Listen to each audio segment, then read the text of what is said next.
Tracy, it's great to meet you. Thank you for taking a minute out. I appreciate it. My pleasure. Where are you located? I'm in Minnesota. Okay, So cool. we are just on the cusp of seeing the sun. We're coming out of our Siberia mode and Man, I tell you what, it gets cold up there. I see the temperatures in Minnesota and I hear how beautiful it is, but I get to a point where it's like I can't do the cold anymore. I got to get into the warmth, you yeah, know. where are you? I'm in Kansas City. Oh, okay. Yeah. Yeah, and isn't it crazy the difference? I mean, we're not that far away from one another, but Right. I mean, you get a much different climate and Huh? we have the extremes. We both have the four seasons, but I think the Minnesotans are ready. We're hardy. We're ready for the extremes. And, Absolutely. we have just longer seasons where, yeah, it gets a little irritating right around this time of year where you're like, okay, enough of the Enough. snow. Yeah. Uh-huh. And it's funny, I interview so many people from Canada and from around the country. The Minnesota dialect is totally Canadian. It is. Yeah. It's Yeah. We like, like to talk about our boats and our, we right. like to stress our O's. I love it.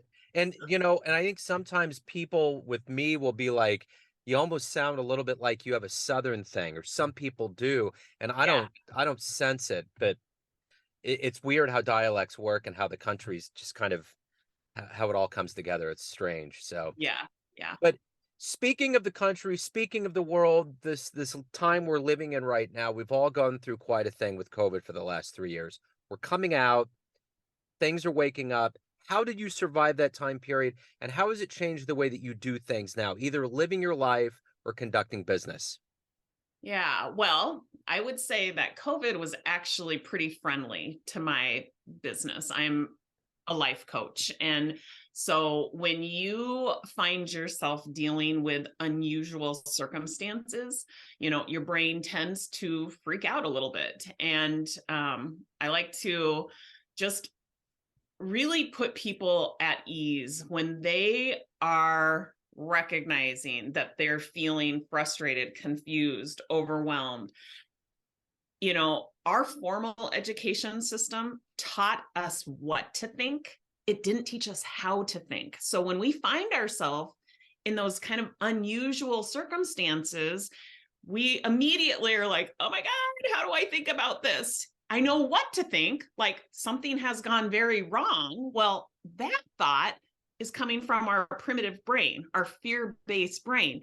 That creates a feeling of anxiety, frustration, fear, overwhelm. So I come in and deliver the tools around how to think. So I'm at my best when people find themselves in unusual circumstances like a pandemic. So Yeah. it was very friendly to my business. I really listened to my clients and heard what it was that they needed. And that's what I delivered. And how did it transform my business?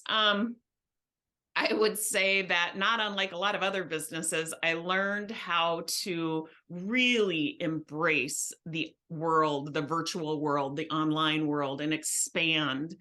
Um, and really kind of, I don't lean into that, I guess. And so I love technology. I would consider myself more of an early adopter, but I really went all in. I was looking for the tools that supported remote expansion. And I like to do a lot of live in person. I love the energy of, being around other people. But due to the pandemic, I had to figure out other ways. So, but I don't think that that's really unique. I think a lot of people had to do that. But I would say, it got me to where I'm at right now. I'm still in that mode of always looking for the right technology, and recognizing that I'm just constantly evolving and I'm open to that. So I would say that that's probably, what shifted. It was definitely a gift that the Yeah. pandemic delivered. That was the irony of all of this is that we all adapted to this technology of being connected. but we realized that the thing that we needed the most during this time was that connection to community and humans, you Yeah. know? Yeah. But we did have that in one way or another. So I'm curious in your world, like now in 2023, with everything waking up, you're so close to your clientele and what you do. What's the most common thing that people are wanting to get worked on? Maybe something that is so big and glaring that seems simple to take care of, but that's been common thread for people that come to you now. Yeah. I would say, big picture, it is recognizing that their obsessive thoughts are what are creating this unwanted feeling. So they'll get very specific when they come knocking on our door and talk about problems that they want to overcome or goals that they want to achieve. And they get, most of the time, they're pretty specific. So it's, wanting to achieve a certain weight, or wanting to climb up the corporate ladder. That's typically what they come to us with.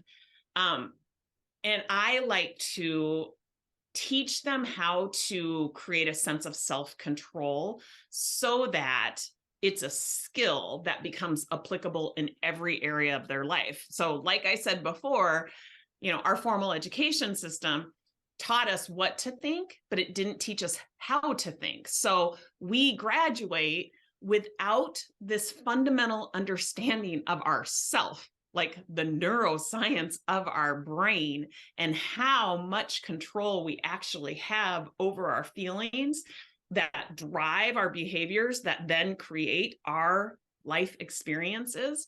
And so I come in with that education, and I really want people to understand that, yes, you can apply it to this particular problem or this particular goal. But the good news is that it's so comprehensive, it becomes a way of operating your life. I want you to operate from what I call your prodigy brain and create your life experience. Like, create a feeling of self-reliance so that you stop looking outside of yourself for all of the answers and you start looking within. And I know that that can sound a little, I don't know, woo woo. Like, it's like we hear that, but I want you to really think about what that would mean when you actually have the confidence that you are capable of solving any problem, overcoming any challenge in your life, achieving any goal, that you no longer have to look outside of you. You no longer have to blame things outside of you. You actually take on that responsibility for creating what it is that you want for yourself. It changes everything. And it Yeah. literally creates a moment by moment by moment, like, sense of happiness and control and peace and reliance on yourself. And it's just a much different way of living. So they come to me with a particular circumstance, and I zoom out and I teach them how to operate, like literally how to operate, how to live your life from a completely different way, like with a sense of self-control. And it changes all sorts of areas in their life. And so it's just this little value add that I'm like, sure, come to us and we'll teach you how to lose weight. Sure, come to us and we'll teach you how to achieve the professional status that you're looking for, or the number in your bank account that you've desired. We can do all that. But it's really through this new way of operating. And that's what we teach. And so it has unlimited applications. So I typically ask, if you broke down what you did for a living for third graders, what would that sound like? And I think you've explained it.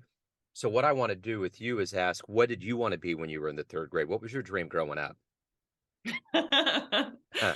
uh, Probably in third grade, probably like a cheerleader. Okay. Every time that question always gets everybody laughing. It's like you just go right back to this fantasy land. Yeah. Um, so let's take that a little further here.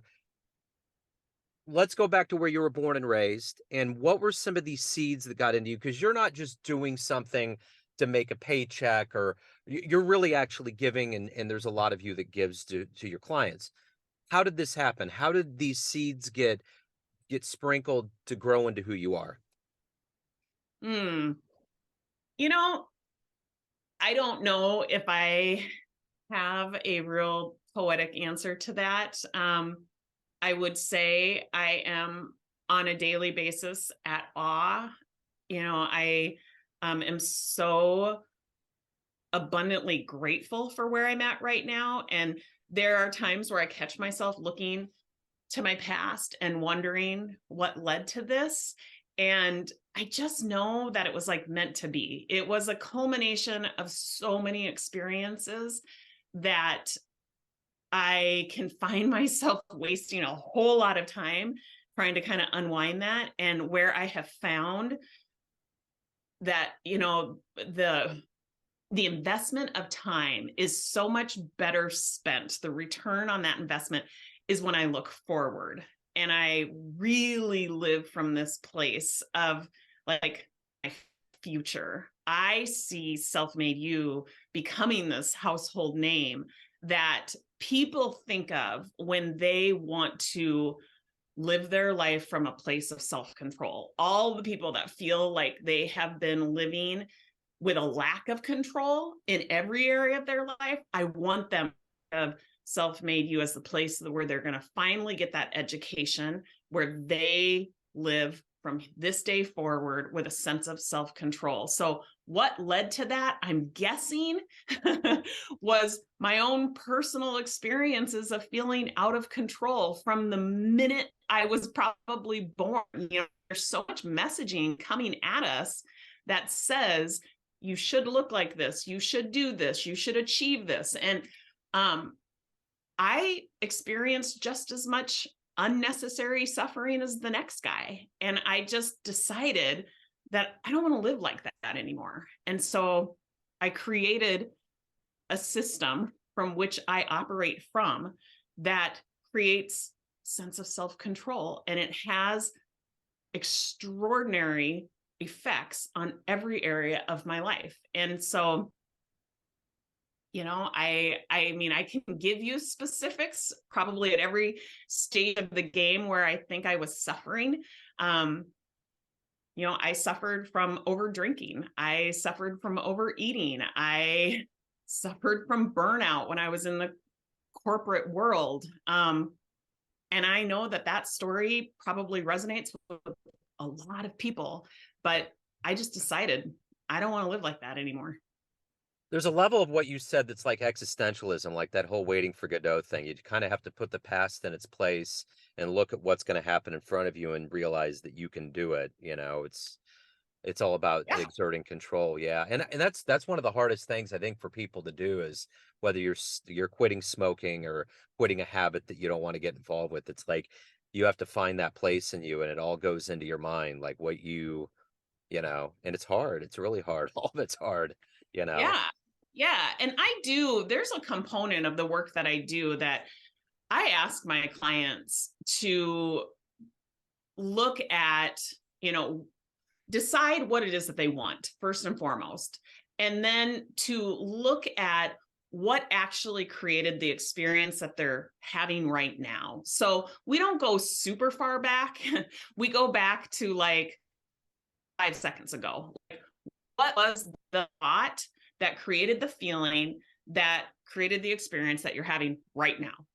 Because we have to decide what it is that we want, B, understand what's getting us the current experience, and then C, see the difference between operating from what I like to call our primitive brain and operating from what I like to call our prodigy brain. Those are two totally different experiences. Most people unknowingly operate from their primitive brain because Right. it's the part of our brain that's meant to keep us safe. It's meant to keep us alive. And so we automatically operate from that part of our brain. Like, we Yeah. aren't taught how to operate from more of the intentional part of our brain. Absolutely. Totally. So on this journey in your life, who's been kind of a hero or a role model for you? Oh, I love, it's kind of funny. This last weekend, I binge watched Oprah's final season. They did like this docu-series um of the behind, it was like the production of the final season. And I've always loved Oprah and her desire, her like advocacy for just the everyday human who is suffering unnecessarily, and really shining a light on how much power and control you actually do have. But to see the production that went on behind that, and to Yeah. really witness how grounded they were in their values of creating, I'm sure, not only that final season, but all seasons, was really inspiring. So I've always found her to be very inspiring. And the fact that, she certainly did not do that alone. I loved how it really put a spotlight on the crew that she co-created with. Um, I love Abraham Hicks. I love the law of attraction. Those probably are two pretty significant influences in my life. So let's take that one step further. If you can meet anybody alive on the planet, spend some time with them, who would it be? Ooh, um, I would love to spend time with Oprah, not unlike a lot of other people. And I would have to really do some self-coaching on the front end of that to kind of step out of that primitive state that's going to say, don't mess up. She doesn't have a lot of time. She gets really annoyed by all of the mundane questions that every Tom, Dick, and Harry ask her. I would have to do some self-coaching to really tap into my prodigy brain and be really intentional about what is it that be open to what is it that she has to offer, that and just go back into receiving mode and get out of that mode. And this, I would say, I've always struggled with like public speaking. I find myself on stages. I'm not sure how that manifests, but I don't love it, but I find myself there and I get so like wrapped up in, oh my God, am I going to say the right thing? Or, what are they thinking of me? And the minute I recognize that that's happening, that I'm having anxiety because I'm thinking more about myself and not about the people that are on the receiving end, that's when I take back the control. And I Mhm. remember the point of it all. Yeah. Point of it all is to like add value, to share what it is that I want them to know and to better their lives with. And you have to be, and they're there open, they're receiving it, but I tend to be kind of that block because Yeah. I'm so worried about myself. So I think it would take some self-coaching to really get into that place of receiving, and not worrying about all the crazy things that you worry about when you're in the midst of royalty. Yeah, right, right. Yeah, and that would be intense. I remember the first person that I ever interviewed that met her, when I asked that question, first thing they said was, "Well, I met Oprah." And they were on her show in the 80s, like back in the glory days with the Yeah. hair and the suits and all of that. Um, so every day we wake up, we have things that get us out of bed, that move us through our day, that motivate us. What's the ultimate motivator for you in doing the work that you do every day? Mm. You know, there is this feeling of connection and like co-creation that is unlike anything that I ever had experienced. Like, I come out of the world of advertising, and that is such a sexy, creative industry. And I worked for a phenomenal agency that had some of the best brands. We retained talent to work on those brands. That was arguably the best in of the best. And so I had this amazing opportunity to be creative, but I actually worked in a silo because I was on the operations side. So I loved being creative, but I didn't really have a lot of opportunity to co-create. And now in this role, it's so interesting. As a coach, I love this opportunity to co-create, to kind of innovate with my clients, like prompt them to think different. And then they prompt me to think different. And what comes from that is this collaborative experience that we both end up parting ways from and feeling this immense, abundant connection. And a lot of times I will get off of a one-on-one call or a group coaching call, and I will have so much love like sent to me via text immediately after that, like that it's just this connection and this feeling of impact. But I don't own all of that. I really truly believe that that impact was co-created. And so it's really this like pursuit of collaboration, I think, is what really gets me out of bed in the morning. And interestingly enough, I've always considered myself a solopreneur. I created Self-Made You. I'm the only coach. I'm the only teacher. I definitely have, resources that I tap into that have helped me get to where I'm at. But my daughter is graduating from college in 19 days, and she's going to come on as my business partner. Cool. And so I have 19 days left as a solopreneur. And then we're going to be kind of co-creating and collaborating on this business. And I know for sure it's going to take a turn, and it's going to be a better business. It's going to have better offers because of her. And I cannot wait to like step into that. So it's not lost on me that it is absolutely co-creating, collaborating that gets me out of bed in the morning. So you have 19 days to implement a logo idea that you just gave me, which would be the top of the sticker would say Coach Solo, and it could be you behind the wheel of the Millennium Falcon, just Yeah. flying through space. And then you'll have to switch it up. You'll have to come up with something else. So what is it in your life of everything that you've done up to this point that you're the proudest of?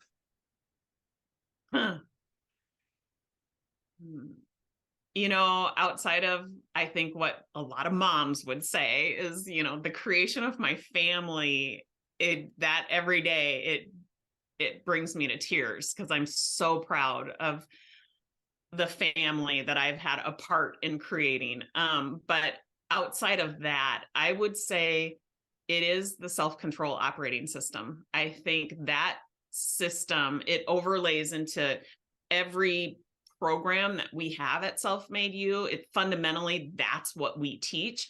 And it is a simple system that creates a sense of self-control that so many people have lived so long without, that I have like a framed tile that sits right to my right that I look at every single day. And I'm like, dang, I created that.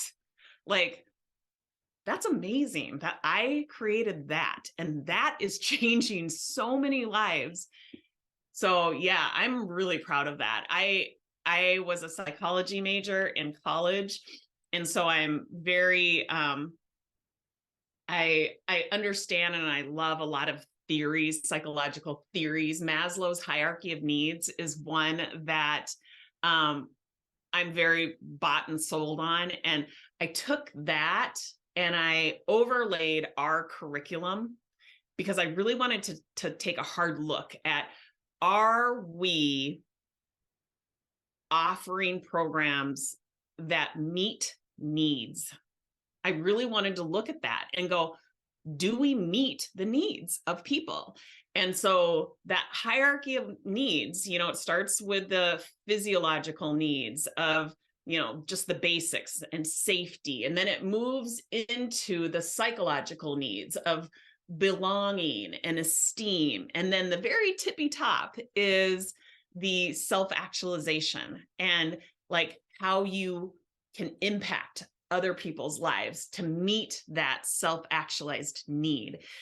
And a lot of people, are on that pursuit. And so I was able to overlay everything we offer and to visually see we're meeting every need until I got to the top, the self-actualized. And I'm like,